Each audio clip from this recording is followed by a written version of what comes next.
After passing the ICS, when I arrived in India, I was appointed in a mountainous subdivision of the United Provinces. I had a deep passion for hunting, and in that region, there was no shortage of it. So my long cherished desire was fulfilled. My bungalow stood at the foot of a hill, and I used to hold court there itself. The only drawback was the absence of society, so I occupied myself with hunting, wandering, and reading newspapers and magazines. I received several journals from America and Europe, whose freshness of thought and originality made Indian publications seem dull in comparison. I often wondered when such refined literature would emerge in our own country. One day, during the spring month of Fagan, I set out on an official tour. After inspecting the police station at Landwa, I proceeded toward Gajanpur, about 18 miles away. The scenery was delightful. Gentle sunlight, fragrant air, mango trees in blossom, and cuckoos singing.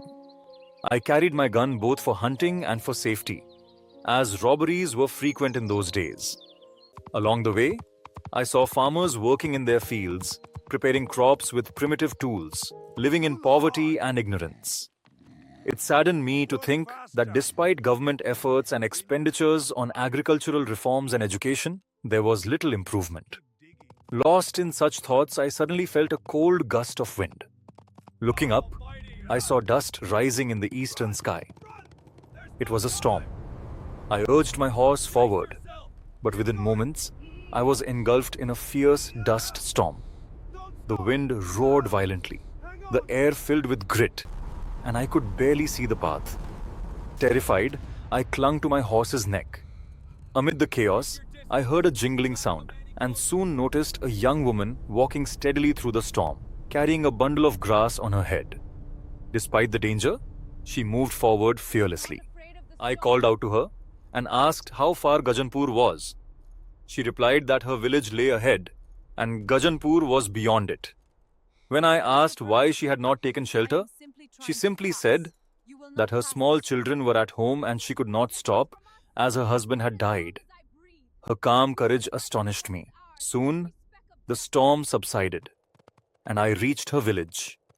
There, I saw her again, now holding a child. She had come looking for me, worried that I might have lost my way. She told me that her husband had died suddenly just 6 months ago, and since then she had been supporting her children through hard labor. Her simplicity, dignity, and devotion deeply moved me. I offered her some money for her children, but she firmly refused, saying she was poor but not a beggar. Her self-respect filled me with shame. I realized that true education was not about degrees, but about character. And in that sense, she was far more educated than I. As I continued my journey, clouds gathered again, and soon a hailstorm began. On a narrow bridge over a stream, I saw a blind man walking dangerously close to the edge. I shouted to warn him, but startled, he slipped and fell into the water. At the same moment, hailstones began to fall. A temple nearby offered shelter, but I could not leave the man to die.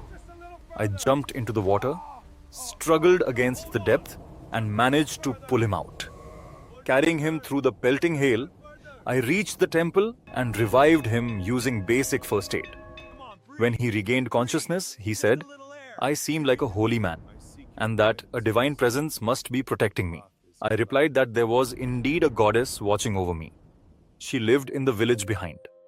When he asked if she was a woman, I said, "For me, she is a goddess." That village woman had taught me a lesson of courage, dignity, and humanity, something no book or philosophy had ever given me.